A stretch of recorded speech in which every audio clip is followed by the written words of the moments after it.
இன்றைக்கு கூட நம்ம ஒரு சில காரியங்களை வேதத்திலிருந்து நாம் தியானிக்க போகிறோம். நீங்கள் மத்தேயு புஸ்தகம் எடுத்துக்கோங்க. அதில் 8ஆம் அதிகாரம் 5வது வசனத்திலிருந்து 10வது வசனம் வரைக்கும் வாசிங்க பார்க்கலாம். மத்தேயு 8 5லிருந்து 10 வரைக்கும்.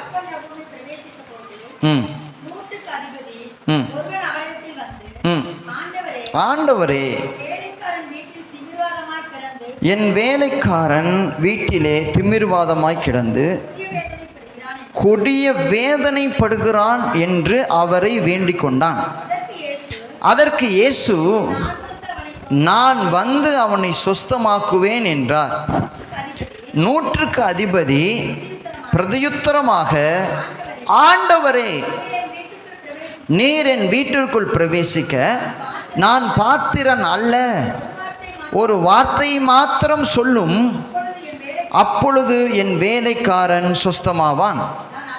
நான் அதிகாரத்திற்கு கீழ்ப்பட்டவனாய் இருந்தும் எனக்கு கீழ்ப்பட்டிருக்கிற சேவகரும் உண்டு.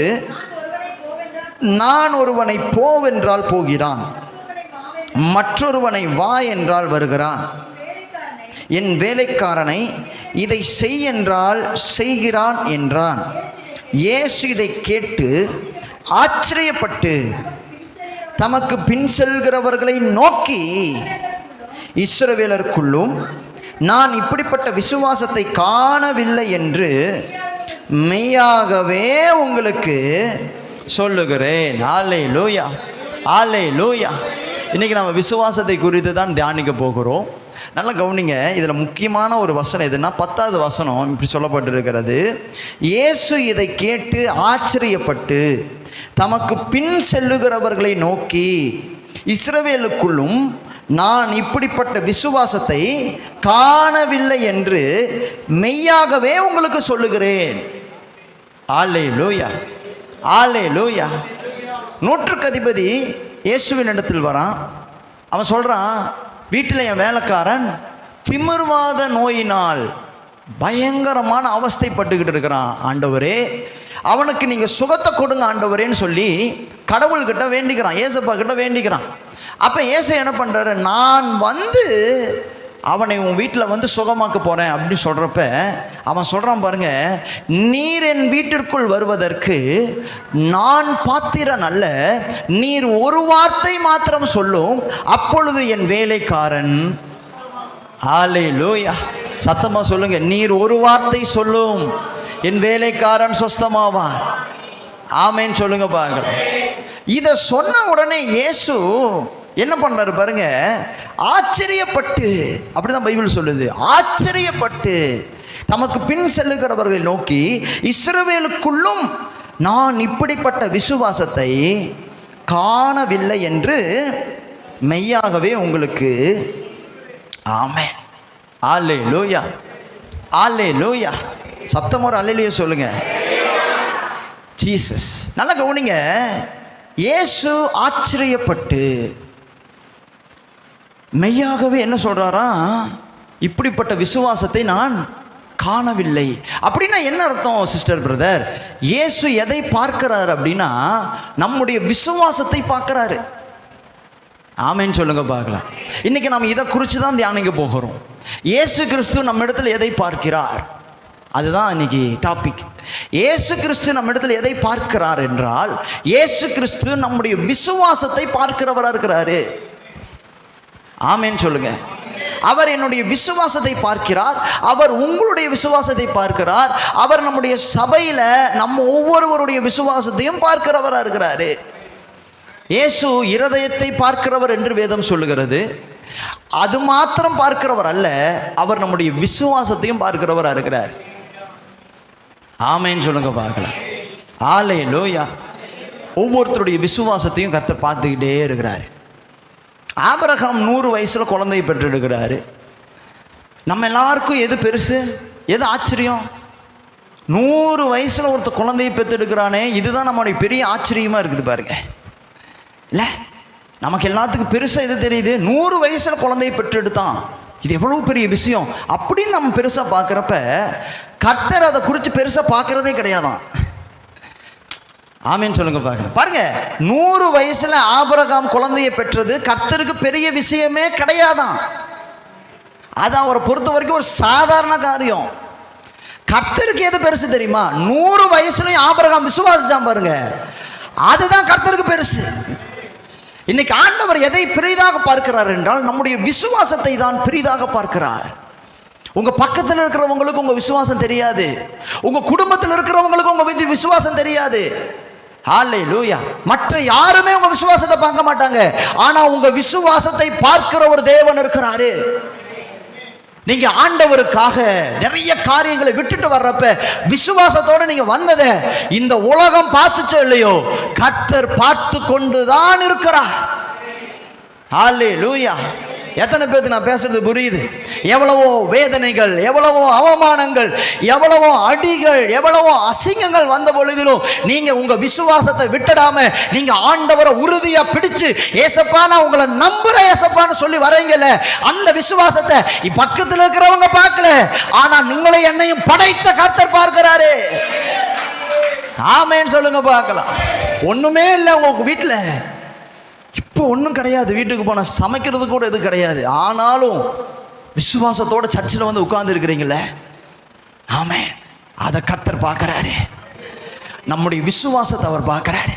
அவர் என்ன பார்க்கல, அவர் நான் போட்டிருக்கிற ட்ரெஸ்ஸை பார்க்கல, அவர் எதை பார்க்குறாரு? என் விசுவாசத்தை பார்க்குறாரு. ஆமென் சொல்லுங்க பார்க்கலாம். நான் பேச எத்தனை பேருக்கு புரியுதே? ஹல்லேலூயா, ஹல்லேலூயா. அன்னைக்கு நீங்கள் ஆண்டவருக்காக எல்லாத்தையும் விட்டுட்டு ஆண்டவர் மாத்திரம்தான் எனக்கு வேணும்னு சொல்லி நீங்கள் வந்தீங்கல்ல, ஆண்டவரை மாத்திரம் நம்பி வந்தீங்கல்ல, உங்கள் குடும்பமே எதிர்த்து நின்ன போவோம் இல்லை, எனக்கு இயேசு தான் வேணும்னு நீங்கள் வந்தீங்கல்ல, அந்த விசுவாசத்தை கர்த்தர் பார்த்துக்கிட்டு தான் சிஸ்டர் இருக்கிறாரு. நீங்கள் கண்ணீரோடு ஒவ்வொரு நாளும் விசுவாசத்தோடு அப்படியே ஜெபம் பண்ணிக்கிட்டு இருக்கிறீங்களே, என் வீட்டில் ஒரு மாற்றம் வந்துடாத ஆண்டவரே, என் குடும்பம் மாறிடாத ஆண்டவரே, என்னுடைய பிள்ளைகள் மாறிட மாட்டாங்களா ஆண்டவரே, என்னுடைய பெற்றோர்கள் மாறிட மாட்டாங்களா ஆண்டவரே, என்னுடைய கணவர் மாறிட மாட்டார் ஆண்டவரே, என் மனைவி மாறிட மாட்டாங்களா ஆண்டவரே, என் குடும்பத்தில் ஒரு நல்லது நடந்துடாத ஆண்டவரே அப்படின்னு நீங்கள் கண்ணீரோட ஒவ்வொரு நாளும் அழுதுகிட்டு இருக்கிறத மற்றவங்க பார்க்கறாங்களோ இல்லையோ, கர்த்தர் அதை பார்த்து கொண்டுதான் இருக்கிறார். ஹல்லேலூயா, ஹல்லேலூயா. அவர் விசுவாசத்தை காண்கிறவராய் இருக்கிறார். அதனால தான் பைபிள் சொல்லுது, ஏசாயா 40ஆம் அதிகாரம் 3வது வசனம் 31வது வசனம் நமக்கு அழகா சொல்லி தருது பாருங்க. கர்த்தருக்கு காத்திருக்கிறவர்களோ புது பலன் அடைந்து கழுகுகளை போல சட்டைகளை அடித்து எழும்புவார்கள். அவர்கள் ஓடினாலும் ஆமென், நடந்தாலும் சோர்ந்து போகார்கள். ஆமென் சொல்லுங்க பார்க்கலாம். எத்தனை பேர் நம்புறீங்க? நீங்களும் நானும் கர்த்தருக்காக விசுவாசத்தோடு நிற்கிறத ஆண்டவர் பார்த்து கொண்டே இருக்கிறார். நம்புறீங்களா? அதை நம்புறீங்களா? பக்கத்தில் இருக்கிறவங்க 2 பேர் கையாச்சு பிடிச்சு சொல்லுங்க, அவர் உங்க விசுவாசத்தை பார்த்து கொண்டே இருக்கிறார், பார்த்து கொண்டே இருக்கிறார். ஹல்லேலூயா, ஹல்லேலூயா. அதான் சங்கீதம் 37:34 வசனம் இப்படி சொல்லுது பாருங்க, நீ கர்த்தருக்கு காத்திருந்து அவர் வழியை கைக்கொள், அப்பொழுது நீ பூமியை சுதந்திரித்துக் கொள்வதற்கு அவர் உன்னை உயர்த்துவார். ஆமென் சொல்லுங்க பார்க்கலாம். அவர் உன்னை உயர்த்துவார். ஹல்லேலூயா, ஹல்லேலூயா. நாம் கர்த்தர் மேல் நம்பிக்கையை வைத்து அவருக்காக காத்திருக்கிறதை அவர் பார்த்து கொண்டே இருக்கிறார். நாட்கள் மாறி மாறி போகலாம், வருஷங்கள் கடந்து போகலாம். நீங்கள் நினைக்கலாம், என்ன ஆண்டவரே ஒன்றுமே நடக்கலையே அப்படின்ட்டு. ஆனாலும் அத்திமரம் துளிர் விடாமல் போனாலும், திராட்சை செடி பலன் கொடாமல் போனாலும், ஒலிவ மரம் களையற்று போனாலும், மந்தையிலே ஆடுகளின்றி போனாலும், தொழுவத்திலே மாடுகளின்றி போனாலும், வயல்வெளிகளிலே தானியமின்றி போனாலும், நான் கர்த்தருக்குள் மகிழ்ச்சியாயிருப்பேன்னு நீங்க விசுவாசத்தோட தேவ சமூகத்தில் உட்கார்ந்துகிட்டு இருக்கிறத என் ஆண்டவர் பார்த்து கொண்டே இருக்கிறார். ஹல்லேலூயா, ஹல்லேலூயா. எத்தனை பேர் இதை சொல்றீங்க? நம்புவேன் இயேசுவை, நம்புவேன். ஹல்லேலூயா. நம்புவேன் இயேசுவை, நம்புவேன்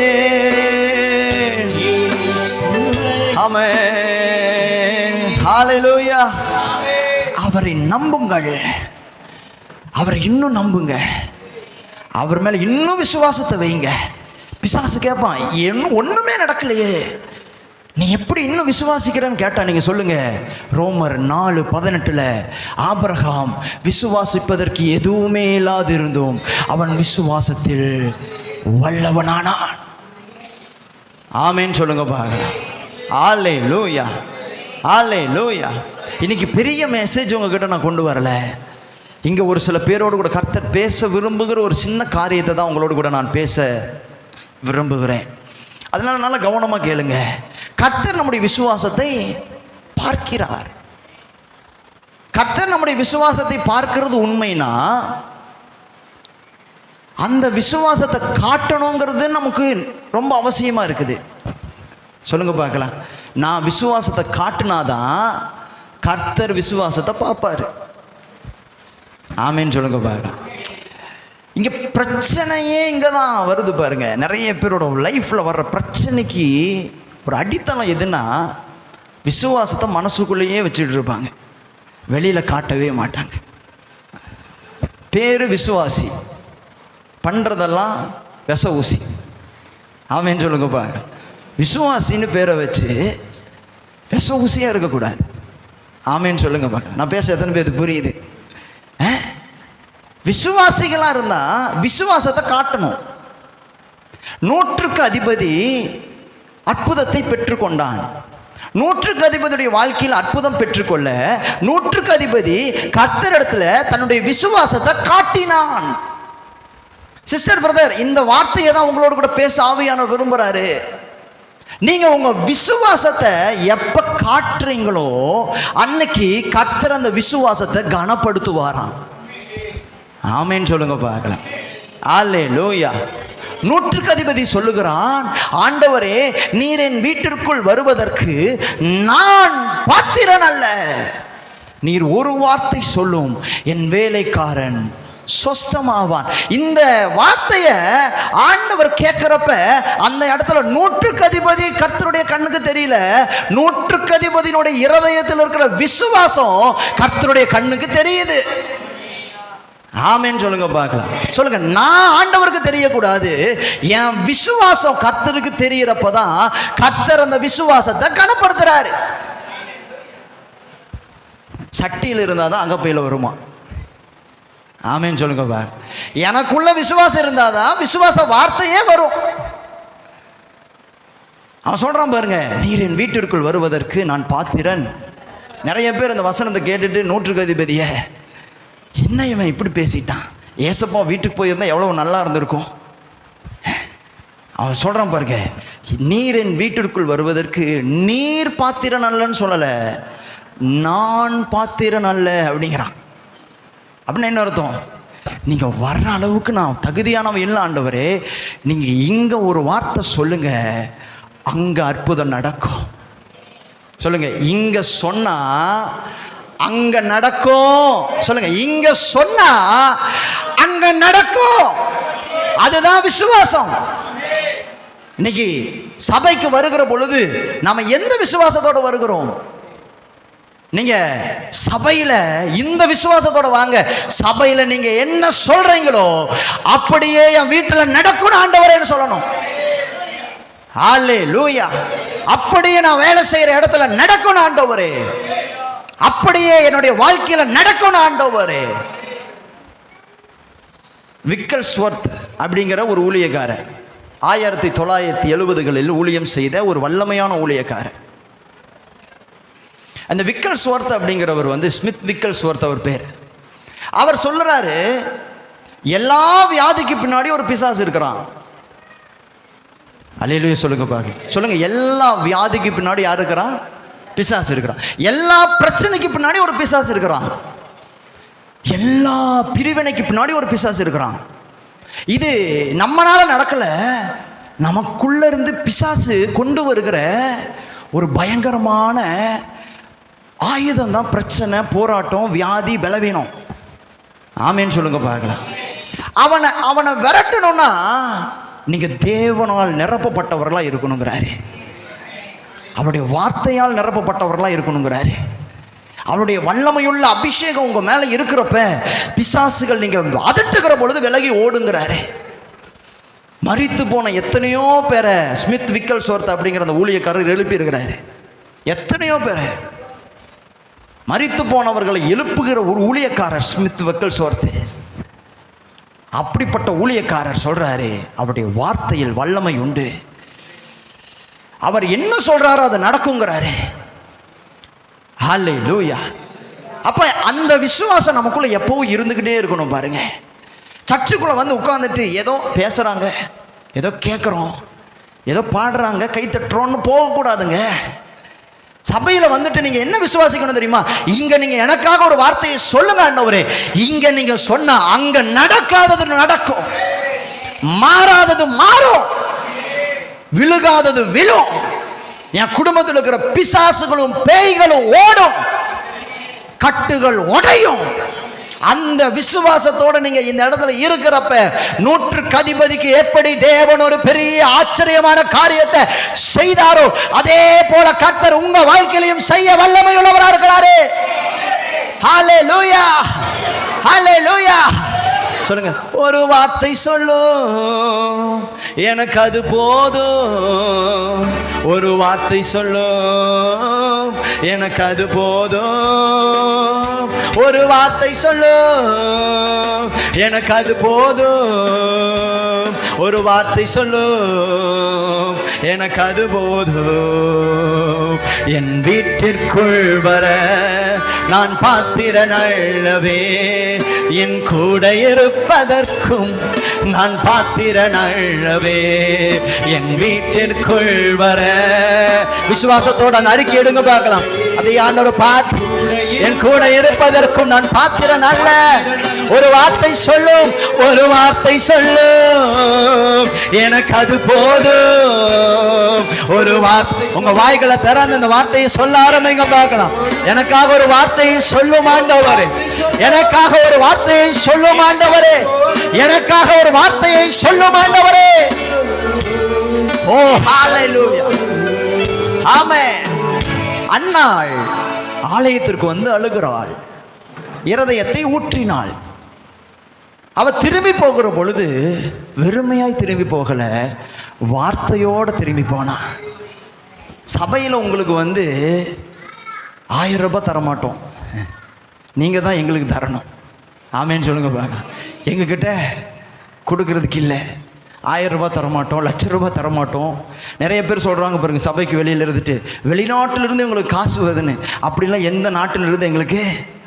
ஆமாம், ஆனால் சபையில் உங்களுக்கு நாங்கள் ஒன்று தருவோம், என்னன்னா வார்த்தை. அந்த வார்த்தையை கட்டியை பிடிச்சிட்டு போங்க.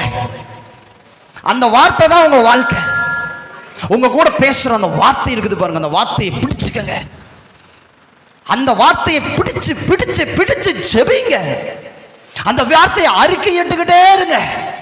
அந்த வார்த்தையை எனக்கே நீங்க சொன்னீங்கன்னு சொல்லுங்க. அந்த வார்த்தையை வேற யாருக்கும் சொல்லல, கர்த்தர் எனக்காகவே சொன்னார்னு சொல்லுங்க. நீங்க அந்த வார்த்தையை பிடிக்க பிடிக்க பிடிக்க கர்த்தர் உங்க வீட்டுக்குள்ள ஒரு பெரிய பெரிய காரியத்தை செய்வார். ஆமென் சொல்லுங்க பாருங்க. ஹல்லேலூயா. வார்த்தை இல்லாம நீங்க போனீங்கன்னா வெறுமையா போறீங்கன்னு அர்த்தம். உங்க இருதயம் முழுதும் வார்த்தையால் நிரப்பப்படட்டும். கர்த்தருடைய வசனம் உங்க இருதயம் முழுவதிலும் நிரம்பட்டும். ஆமென் சொல்லுங்க பார்க்கலாம். ஹல்லேலூயா, ஹல்லேலூயா. நூற்றுக்கு அதிபதி போல நாம் ஆண்டவர் சமூகத்தில் நம்முடைய விசுவாசத்தை காட்ட வேண்டும். நீங்க உங்க விசுவாசத்தை காட்டினாதாங்க அற்புதம் நடக்கும். இன்னைக்கு நம்ம விசுவாசத்தை நம்ம காட்டுறோமா? எப்படி பாஸ்டர் காட்டுறது? உங்க ஜெபத்தின் மூலமா காட்டுங்க. உங்களுக்கு தெரியுமா, விசுவாசம் இருந்தால் தான் ஜெபமே ஓடும். நீங்க வசனத்தை பேசுறதன் மூலமா உங்க விசுவாசத்தை காட்டுங்க. நீங்க சபைக்கு வர்றீங்க பாருங்க, அதன் மூலமா உங்க விசுவாசத்தை கர்த்தர் காட்டுங்க. எல்லாரும் மாதிரியும் 9 மணி ஆராதனைனா 11:30 தான் நான் வருவேன் அப்படி கிடையாதுங்க. உங்க விசுவாசம் ஆண்டவருக்கு தெரியணும்னா 9:30 மணிக்கு ஆராதனைனா 9:20 முழங்கால போட்டு ஆண்டவர் சமூகத்தில் உட்கார்றீங்க பாருங்க, அதுக்கு பேர் தான் விசுவாசம். உங்களுடைய விசுவாசத்தை கொடுப்பதில் காட்டுங்கள், காணிக்கை கொடுப்பதில் காட்டுங்கள். ஒரு ஏழை விதவை தனக்கு இருக்கிற 2 பணத்தையும் கொண்டு வந்து கொடுத்தால் விசுவாசத்தோடு, தேவன் என்னை நடத்துவார் என்று சொன்னால், கர்த்தர் சொன்னார், அங்க கொடுத்த அத்தனை பேரை விடவும் இந்த ஏழை விதவை கொடுத்தது அதிகம்.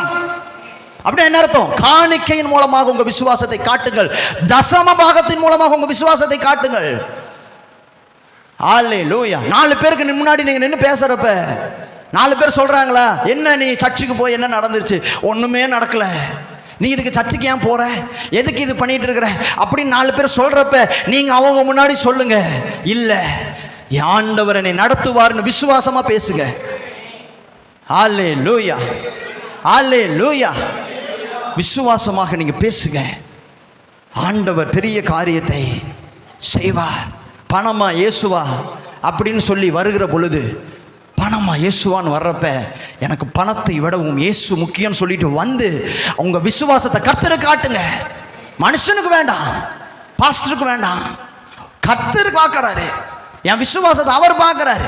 இன்னைக்கு வேலைக்கு போனா 1000 ரூபாய் சம்பளம், ஆனா அந்த வேலையை நான் விட்டுட்டு நான் தேவ சமூகத்துக்கு வந்திருக்கிறேன். ஒருவேளை மற்றவங்க பார்வையில் 1000 ரூபாய் இழந்தவனா இருக்கலாம், ஆனா என் விசுவாசத்தை ஆண்டவர் பார்க்கிறாருன்னு சொல்லுங்க.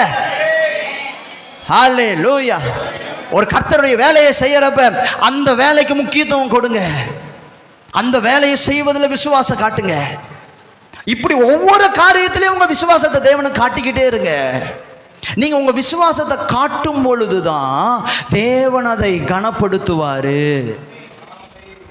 நம்ம விசுவாசத்தை காட்டவே மாட்டோம் பாருங்க. ஜெபம் பண்ண மாட்டோம், வேதத்தை சொல்ல மாட்டோம். 4 பேர் வந்து என்ன சர்ச்சுக்கு போற என்ன அப்படின்னா உடனே ஆமா ஆமா அது கரெக்டு தான் அப்படின்னு சொல்லிடக்கூடாது. ஆண்டவர் என்ன விரும்புறாருன்னா, எல்லாருக்கும் முன்னாடி உங்க விசுவாசத்தை காட்டுங்க. சாத்ராக், மேஷாக், ஆபேத்நேகோ என்கின்ற 3 வாலிபர்கள் எல்லாரும் பாருங்க பொற்சிலைக்கு முன்னாடி விழுந்து வணங்குறாங்க. ஆனா அவங்க மட்டும் 3 பேர் மட்டும் எழுந்து நிற்கிறாங்க. அப்ப எது தெரிஞ்சிச்சு தெரியுமா? சாத்ராக், மேஷாக், ஆபேத்நேகோ தெரியல, அவங்களுக்குள்ள இருக்கிற விசுவாசத்தை கர்த்தர் பார்த்துட்டாரு. எல்லாரும் விழுறப்ப நீங்க எழுந்திருச்சு நிக்கிறதுல விசுவாசத்தை காட்டுங்க. ஆமேன்னு சொல்லுங்க பார்க்கலாம். உங்க படிக்கிற இடத்துல விசுவாசத்தை காட்டுங்க, வேலை செய்யற இடத்துல விசுவாசத்தை காட்டுங்க, நீங்க வெளியில போறப்ப விசுவாசத்தை காட்டுங்க, உங்க பக்கத்து வீட்டுக்காரங்க கிட்ட விசுவாசத்தை காட்டுங்க, உங்க குடும்பத்துக்குள்ள விசுவாசத்தை காட்டுங்க, உங்க பிள்ளைகளுக்குள்ள விசுவாசத்தை காட்டுங்க.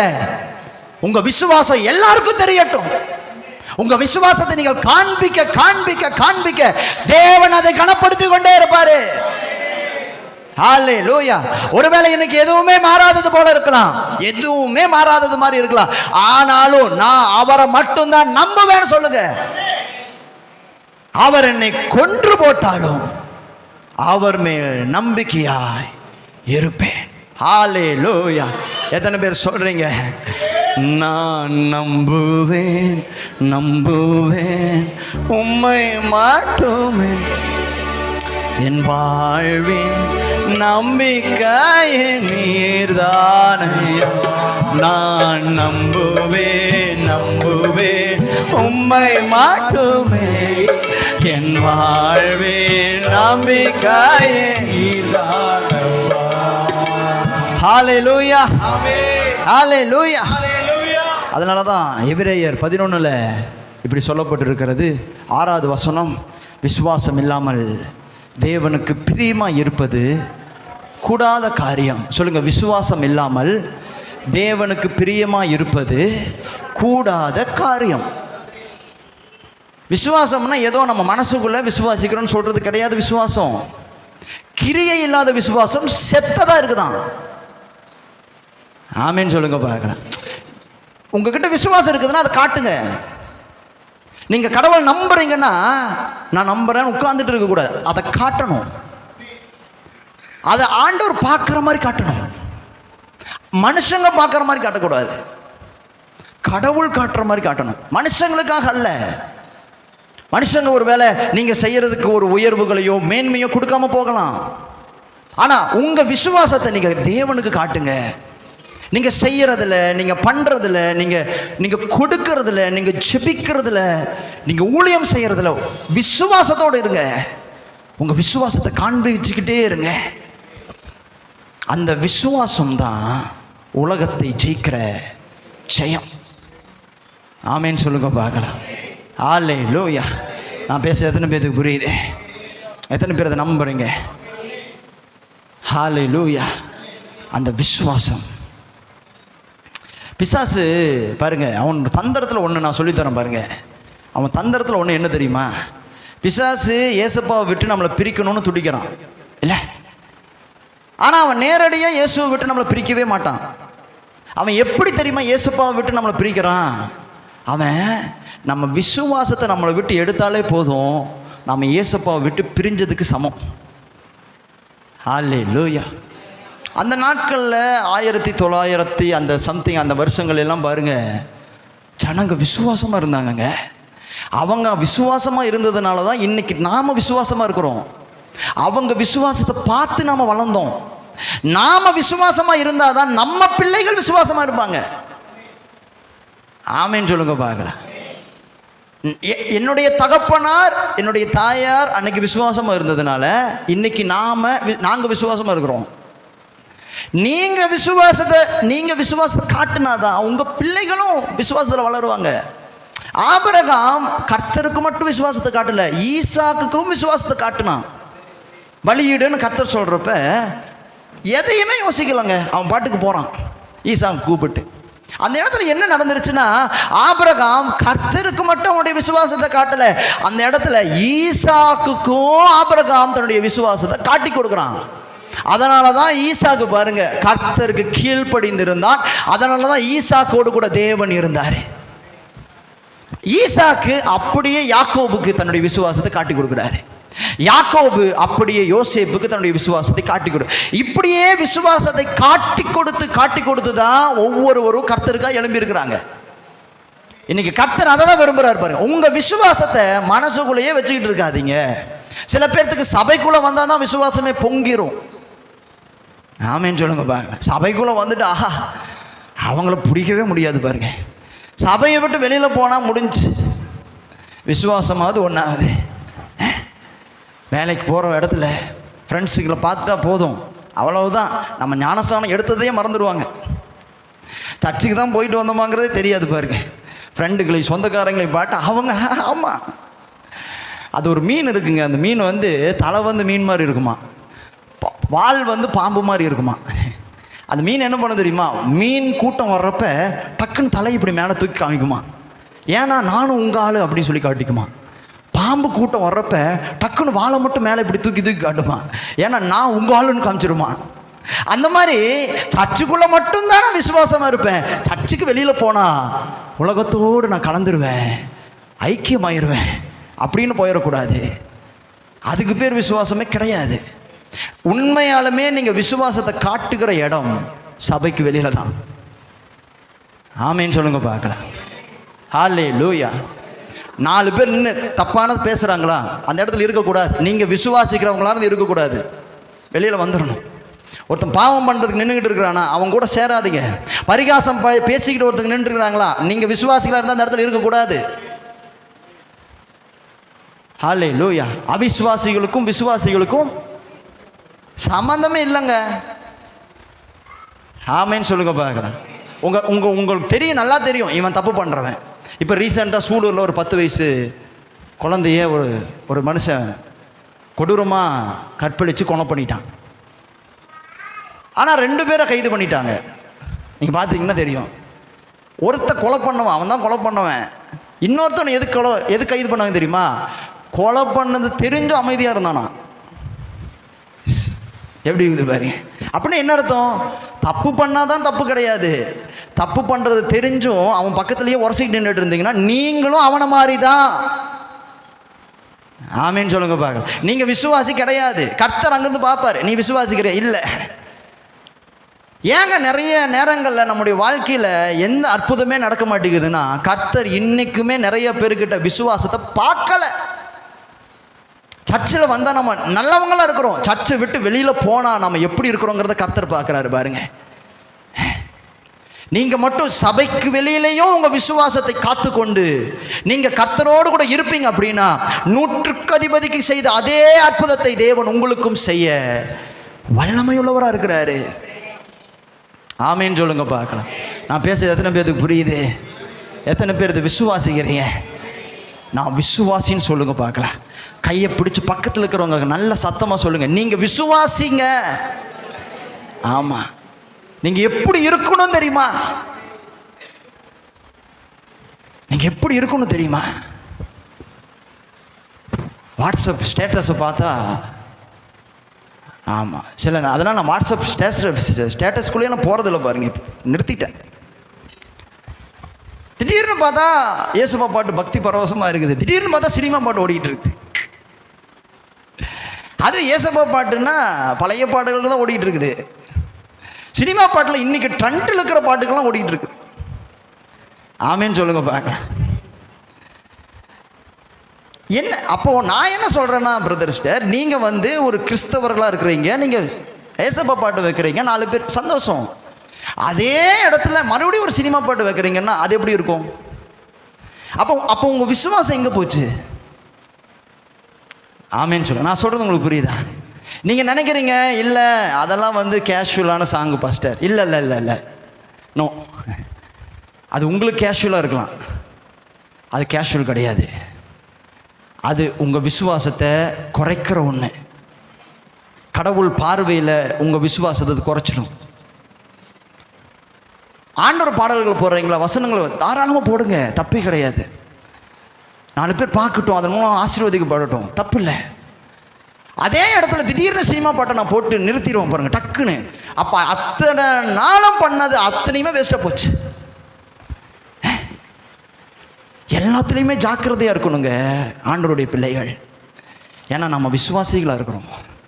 நம்மளை உலகம் பார்க்குது, நம்மளை கர்த்தர் பார்க்குறாரு. நீ எப்படி இருக்கிற, நீ எப்படி நடக்கிற, எல்லாத்தையுமே பார்க்குறாரு. நான் ஆண்டவரை விசுவாசிக்கிறவன், ஆண்டவரை நம்புகிறவன், நான் இப்படிப்பட்ட பாவத்தை செய்யக்கூடாது, நான் இப்படிப்பட்ட காரியத்திற்குள்ளே போகக்கூடாது, நான் இப்படிப்பட்ட விஷயங்களுக்கு நான் என்னை செவி கொடுக்கக்கூடாது, நான் இப்படிப்பட்ட காரியங்களில் விழுந்து போகக்கூடாது. காரணம், நான் விசுவாசிக்கிறவன், உண்மையான தேவனை நான் விசுவாசிக்கிறவன். என் விசுவாசத்தை அவர் பார்க்கிறாரு, என் விசுவாசத்தை அவர் கனப்படுத்துறாரு. புறஜாதியான மனுஷங்களை பாருங்க, 1 மாசம்னாலும் காலில் செருப்பு போடாமல் நடக்கிறாங்க. அப்புறம் மறுபடியும் பழைய மாதிரியே மாறிடுறாங்க. அப்படி அல்ல நம்முடைய ஆண்டவர். எத்தனை பேர் நான் பேசுறது புரியுது? கர்த்தர் அப்படிப்பட்டவர் அல்ல. நம்ம ஆண்டவர் எப்படிப்பட்டவர் தெரியுமா? நேற்றும் இன்றும் என்றும் மாறாதவர். அவர் நம்மளுடைய உள்ளத்தின் ஆழத்தை பார்ப்பாராம்.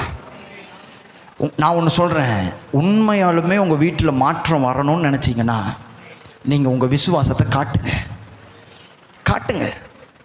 உங்கள் விசுவாசம் எங்கன்னு காட்டுங்க, கர்த்தருக்கு காட்டுங்க, மனுஷனுக்கு இல்லை. உங்கள் விசுவாசத்தை அவர் பார்ப்பார். இன்றைக்கி ஒரு தீர்மானம் எடுங்க, நான் விசுவாசிக்கிற ஆண்டவரே, இனிமேல் அந்த இடத்துக்கு போக மாட்டேன். நான் உங்களை விசுவாசிக்கிறவன், என் விசுவாசத்தை நீங்கள் பார்க்குறீங்க. நான் இனிமேல் அவங்க பேச்சை கேட்க மாட்டேன். நான் இனிமேல் பாவத்தை செய்ய மாட்டேன். பாவத்துக்கு பாய் சொல்லுவேன், பாவமான காரியங்களுக்கு டாட்டா சொல்லுவேன். இனிமேல் என் வாழ்க்கையில் ஒரு நாளும் அதுக்கு சமரசமாக போக மாட்டேன். பிசாசுக்கு ஒரு நாள் என் வாழ்க்கையில் இடம் கொடுக்கவே மாட்டேன். நான் எல்லாத்துலேயும் விசுவாசத்தோடு இருப்பேன். எத்தனை பேர் சொல்கிறீங்க?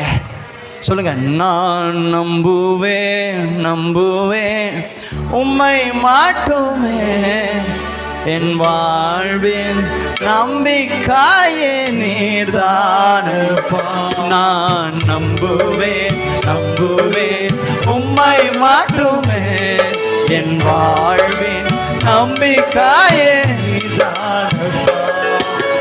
என் ஜீவன் நாட்களெல்லாம் என்றும் உம்மை சார்ந்திருப்பேன்.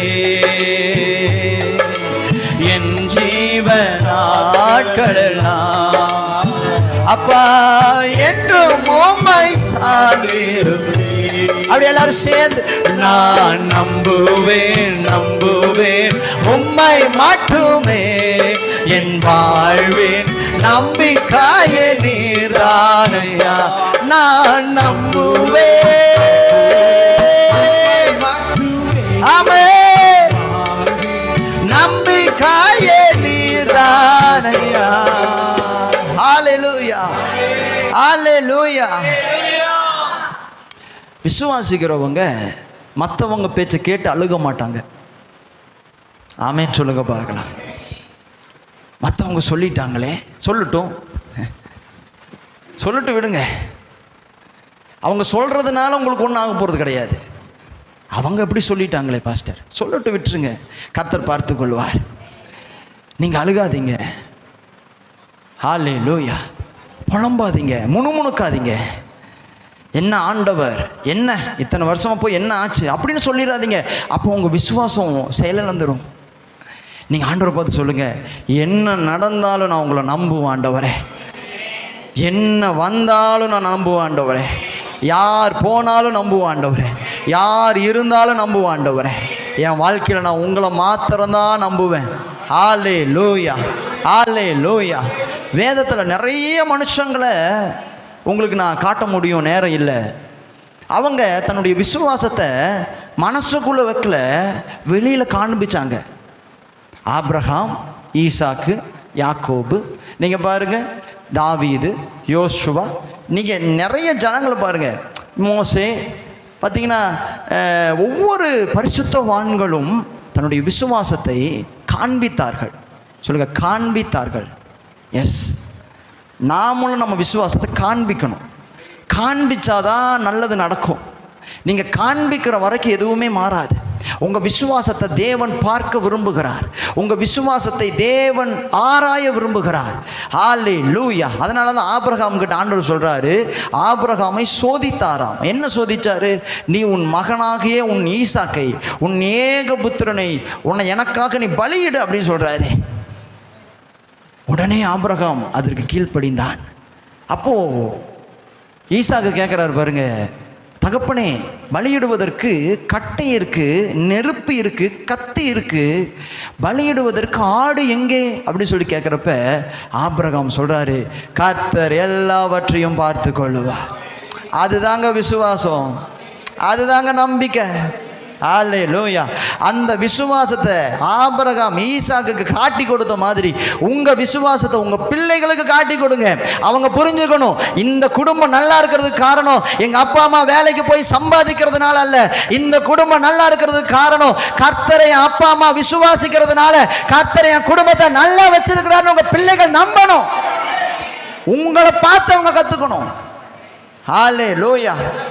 இந்த குடும்பம், இந்த மனுஷன், உங்களை சுற்றிலும் இருக்கிறவங்க எல்லாரும் சொல்லணும். சொல்லுவாங்களா? சொல்லணும். சொல்கிற மாதிரி உங்கள் விசுவாசத்தை காண்பீங்க. அந்த விசுவாசத்தை நீங்கள் காண்பிக்க காண்பிக்க தான் ஆண்டவர் ஒரு பெரிய அற்புதத்தை செய்வார். வேற எந்த மனுஷனாலும் அற்புதம் செய்ய முடியாது.